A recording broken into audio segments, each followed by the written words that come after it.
Hello अस्सलाम वालेकुम to all viewer, welcome back to my channel. आज हम डिस्कस करेंगे ह्यूमन एक्सक्रीटोरी सिस्टम को। Life of every organism depend on a certain basis process excretion if one among them. Different organisms follow different modes of excretion in a complex organism, including the human. There is a specialized system for excretion. यहाँ पर आप देख सकते हैं कि life जो है आपकी, जितने भी लिविंग ऑर्गेनिज्म है डिपेंड करते हैं सर्टेन बेसिस प्रोसेस के ऊपर। उनके अंदर एक्सक्रीशन का प्रोसेस होता है।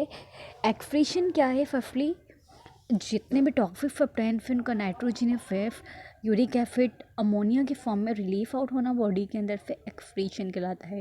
Removal of toxic substance from the body is called excretion.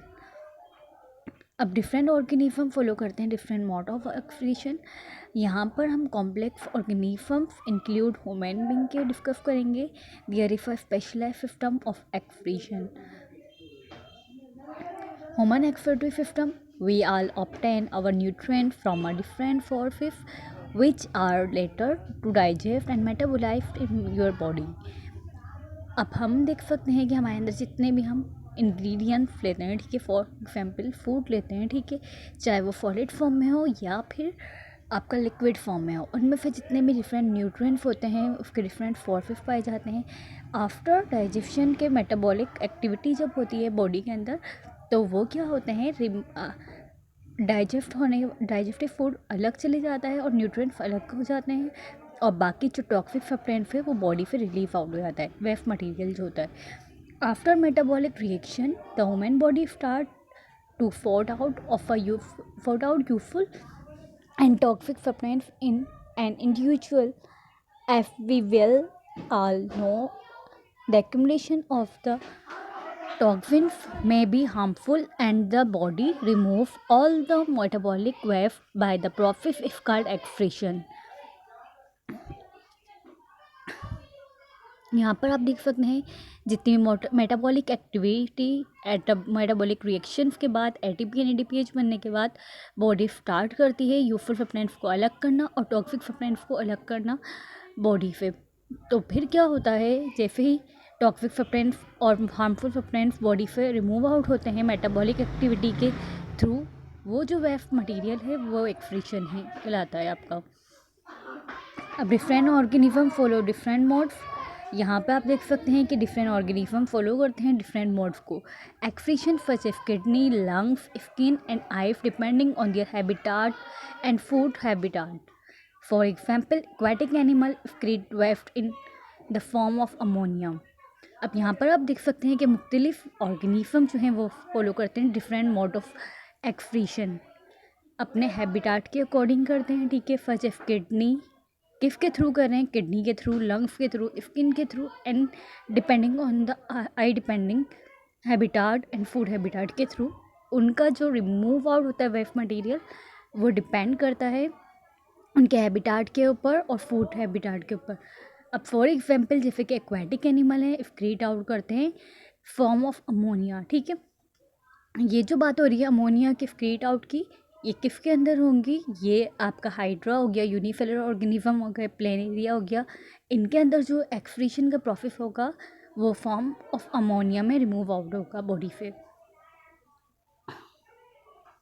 जबकि मराइन फिश जो है, अगर वो अपनी बॉडी से टॉक्सिक सब्सटेंस रिमूव आउट करेगी तो वो जो फॉर्म होगा वो होगा कंडेंसेशन के फॉर्म में होगा, कंडेंसेशन यूराइन पास आउट करेगी। और जो फ्रेश वाटर फिश है वो हमारी रिमूव आउट करेगी एक्सक्रीशन के प्रोसेस को आयन्स के साथ, ठीक है। आयन्स डिफरेंट आयन्स होंगे और उनका जो यूराइन होगा वो डाइल्यूट यूराइन होगा। While the birds and insects are excrete mainly uric acid. अब जो बर्ड्स हैं और इनसेक्ट हैं वो एक्सक्रीट आउट करते हैं यूरिक एसिड की फॉर्म में बॉडी से।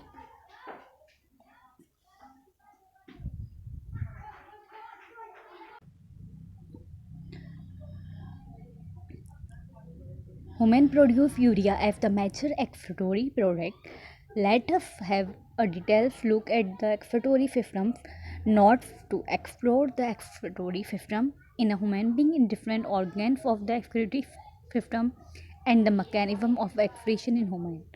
अब यहाँ पर हम डिस्कस करेंगे कि मेजर एक्सक्रीटरी प्रोडक्ट कौन कौन से होते हैं डिटेल्स के अंदर, और एक्सक्रीटरी सिस्टम के अंदर आपको नोट्स के अंदर डिटेल में बताया जाएगा कि एक्सक्रीटरी सिस्टम्स में ह्यूमन बीइंग और लिविंग ऑर्गेनिज्म जितने हैं उनके डिफरेंट ऑर्गन किस तरीके से एक्सक्रीशन परफॉर्म करते हैं, मैकेनिज्म किस तरीके से पार्टिसिपेट करते हैं, mechanism of excretion in human हम यहाँ पर डिस्कस करेंगे।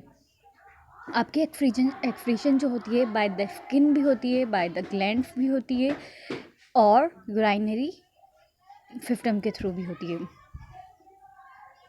एक्सक्रीटरी सिस्टम ऑर्गन, अब यहाँ पर आपको एक्सक्रीटरी सिस्टम ऑर्गन्स बताए जा रहे हैं। The human excretory system organ include the pair of kidney, the pair of ureters, the pair of urinary bladder, a pair a urethra. अब आपके जो एक्सक्रीटरी ऑर्गन हैं वो डिपेंडेंट है 4 चीज़ों के ऊपर। अब पहला है पेयर ऑफ किडनी, फिर pair of ureter, tube like structure होती है, और urinary bladder pouch like structure, bag like structure होता है जो यूराइन को अपने अंदर कैरी करता है और होल्ड करके रखता है 4 to 5 आवर। और यूरेथ्रा है मौजूद। अब हम किडनी को डिस्कस करेंगे। Kidney are the bean shape structure located on either side of the backbone and are the protected by the ribs and muscles of the back. हमारी जो किडनी है वो बीन लाइक स्ट्रक्चर होती है, ठीक है। कैसी होगी? सॉफ्ट स्ट्रक्चर होगा उसका, लोकेटेड होगी दोनों लेफ्ट एंड राइट साइड पे बैकबोन की, और प्रोटेक्ट करेगी, प्रोटेक्शन उसको मिलेगी रिब केज के जरिए।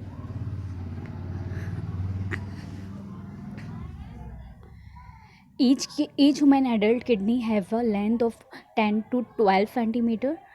अब जो उसकी लेंथ होगी वो 10 to 12 सेंटीमीटर होगी, and the width 5 to 7 centimetre, and the weight around the 120 to 170 gram. अगर कोई भी हेल्थी वुमेन है तो उसके जो किडनी का साइज है वो 10 to 12 सेंटीमीटर लॉन्ग होगा लेंथ के अंदर। विड्थ जो होगी उसकी चौड़ाई जो होगी 5 to 7 सेंटीमीटर होगी, और उसका जो वेट होगा 120 to 170 ग्राम होगा।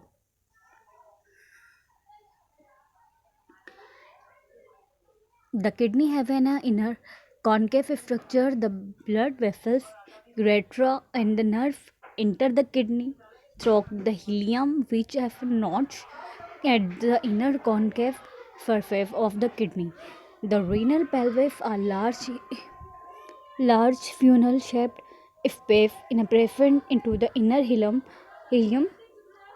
If have many projections known as the felface. अब यहाँ पर आपको बताया गया है कि आपकी जो किडनी की शेप है और वेसल्स हैं, यूरेटर है, उसके अंदर नर्व मौजूद होंगी जो किडनी से होती हुई हीलियम तक जाएंगी, और उसके नॉच पे इनर कनकेव सरफेस मौजूद होगा किडनी का। वहाँ पे रीनल पेल्विस मौजूद होगा जो लार्ज फ्यूनल शेप का होगा, ठीक है। उसके अंदर स्पेस प्रेजेंट होगा, इनर हीलियम कहलाएगा, और उसके अंदर जो प्रोजेक्शन होंगी वो फेल्फियस कहलाएंगी। अब है structure of kidney. Structure of kidney में हम चलते हैं। The structure of a kidney capsules. पहला है capsules. The outer layer if called the capsules. ऊपर की आउटर लेयर जो है शेप है किडनी का वो कैप्सूल्स कहलाता है। Inside the kidney there are the two forms the outer form if cortex and the inner form if medulla. आपकी जो किडनी है उसके 2 साइड्स होंगे, एक आउटर फोन एक इनर फोन। आउटर जो फोन जो होगा वो कैप्सूल कहलाएगा, और इनसाइड फोन आपका जो है कॉर्टेक्स के। आउटर फोन जो है वो कॉर्टेक्स कहलाएगा, जो इनर फोन है वो मेडुला कहलाएगा। The cortex extends between the medullary primates are the renal columns called columns of Bertin. अब ये जो कॉर्टेक्स एक्सटेंड होता है, और इसके दरमियान की मेडुला रेफ और कॉर्टेक्स के दरमियान का जो गैप होता है वो रीनल कॉलम्स कहलाता है। आगे रीनल कॉलम्स मौजूद होते हैं इसके अंदर, जो कॉलम्स ऑफ ब्रिटेन के नाम से जाने जाते हैं। फिर है नेफ्रॉन। नेक्स्ट है nephron. Nephron are the functional unit of the kidney. Each nephron have the 2 parts.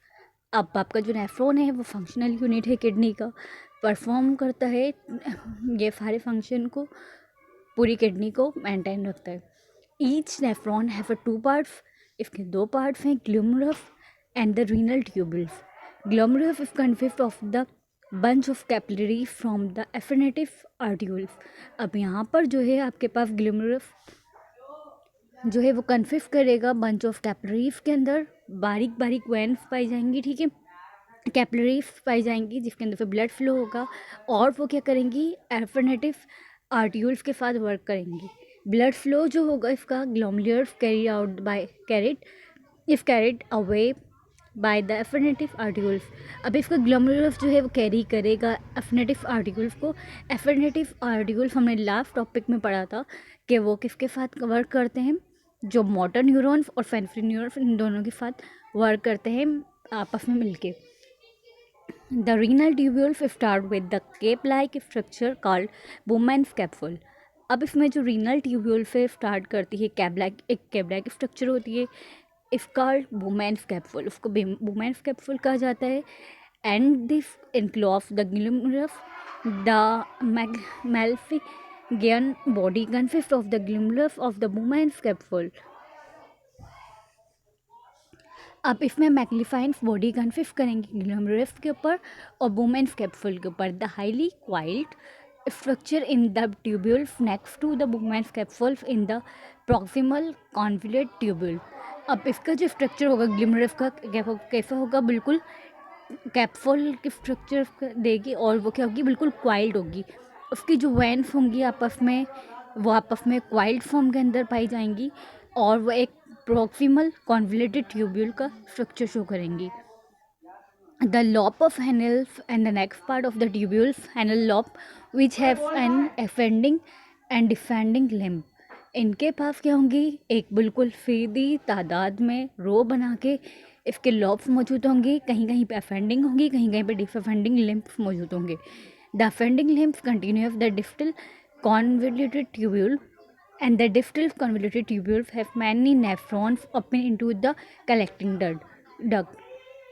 अब इसके बाद जो अफेंडिंग लॉब्स होंगे इसके कंटिन्यू करेंगे, डिस्टल कॉन्वोल्यूटिंग ट्यूब्यूल्स तक जाएंगे, और वहाँ से क्या करेंगे, डिस्टल कॉन्वोल्यूटिंग ट्यूब्यूल्स मैनी नेफ्रॉन्स के ऊपर मुश्तमिल होगी, और वो ओपन होगी कलेक्टिंग डक्ट के ऊपर, जहाँ से क्या होगा, कलेक्शन ऑफ यूराइन होगी। The cortical region of the kidney compress the Malpighian corpus proximal convolute tubules and the distal convolute tubules। The medullary region contains the lobe of Henle। अब यहाँ पे मैग्नीफाइंग कार्पलस प्रॉक्सिमल कॉन्वोल्यूटेड ट्यूब्यूल्स जो हैं, distal convoluted tubules जो हैं, medullary reason से contain करेंगी और लॉब ऑफ हैनल तक पहुँचाएंगी। There are the 2 type of nephron. यहाँ पे आपको 2 टाइप के नेफ्रॉन बताए गए हैं, कॉर्टिकल्स एंड द जेक्टिमेड्यूलरी, ठीक है। यहाँ पे आपका 2 टाइप्स के नेफ्रॉन्स मौजूद हैं। In the case of the cortical the loop of हैनल very short and x tends only a little into the medulla. अब इसके बाद जो कॉर्टिकल का लॉब है, लॉब ऑफ हैनल है, वो बहुत शॉर्ट होगा and extend only the little into the medulla. बिल्कुल शॉर्ट सी लेयर पाई जाएगी, एक टाइप का पैसेज पाया जाएगा जो मेडुला तक जाएगा। In the juxta medullary the loop of Henle if are very long and run deep into the medulla. अब यहाँ पर जो है इसका जो लॉब होगा, लॉब ऑफ हैनल, वो बहुत लंबा होगा जेक्स्टिमेड्यूलरी का, और वो कहाँ तक जाएगा, डीप इनटू द मेडुला, बहुत अंदर की तरफ होगा मेडुला के साइड पर। अब है ureter a pair of a thin muscular tubes called ureter comes out each kidney extending from the renal pelvis। It carries urine from the kidney and the urinary bladder। अब यहाँ पे आपको 2 tube like muscular tubes मौजूद होंगी, muscle से बनी हुई tubes मौजूद होंगी, ठीक है, लेफ़्ट एंड राइट साइड पे मौजूद होंगी, जिसको हम यूरेटर कह रहे हैं। वहाँ पे क्या होगा, वो कहाँ पे कनेक्टिंग होगी, आप किडनी के साथ एक पैसेज आ रहा होगा जो ट्यूब स्ट्रक्चर होगा, यूराइनरी ब्लैडर से कनेक्ट होगा, वहाँ से क्या होगा, कैरी करेगा यूराइन को, कहाँ तक पहुँचाएगा, यूराइनरी ब्लैडर तक। यूराइनरी ब्लैडर जो है आपका पाउच लाइक स्ट्रक्चर है, अब यहाँ पे urinary bladder it's a muscular bag like structure which store urine the urinary bladder if emptied by the process of micturition example the act of the urination. अब muscular pouch like sac like structure है, ठीक है, वहाँ पे store होता है urine और इसके यूराइन के होल्ड होने का टाइम जो है 4 to 5 आवर्स होता है मैक्सिमम, ठीक है। अब मैक्सिमम टू मिनिमम। अब द यूराइनी ब्लैडर क्या होगा, एम्पेटेड खाली होगा by the process of the micturition, ठीक है। जो फ्लो ऑफ यूराइनेशन का प्रोसेस है, एग्जाम्पल यूराइनेशन का जो एक्ट है यूराइन पास आउट होने का, उसको हम कहते हैं मैक्ट्यूरेशन process. Urethra if the tube arrives from the urinary bladder that helps to expel urine out of the body in the mouth, and the act of the common rod from a swamp and urine. It's a opening of the graded by the sphincter muscles. अब ये urethra एक lower part है, ठीक है, urinary break का pouch like structure का ending point है, ठीक है। यहाँ पे यूराइन पास आउट होगा बॉडी से, और अगर इन मेल्स के अंदर की बात हो रही है तो वहाँ पे स्पम्प एंड द फेल्स रिमूव आउट होंगे, ठीक है। अब ये ओपनिंग होती है, जो ओपनिंग है गार्डेड बाय द स्पाइनेक्टर मसल्स के थ्रू होगी। एक मसल्स मौजूद होगी जिसकी कॉन्ट्रैक्शन से यूराइन पास आउट होगा। ये जो हमने टॉपिक डिस्कस किया है ये था kidney and the excretion of excretive system in man, ठीक है। अब ह्यूमन बॉडी के बारे में फिक्र हो रहा था, एक्सक्रीशन के बारे में बताया जा रहा था कि किस तरीके से एक्सक्रीशन होती है बॉडी से और कौन कौन से पार्ट इसमें पार्टिसिपेट करते हैं। अभी जस्ट हमने इसमें ऑर्गन को डिस्कस किया है, देन यूराइनरी सिस्टम किस तरीके से होता है, सारा फंक्शन परफॉर्म करता है, वो हम नेक्स्ट वीडियो में डिस्कस करेंगे। अगर आपको मेरी वीडियो पसंद आई हो तो फिर लाइक शेयर एंड सब्सक्राइब लाजमी कर दीजिएगा। Thank you for watching my video. अल्लाह हाफिज़।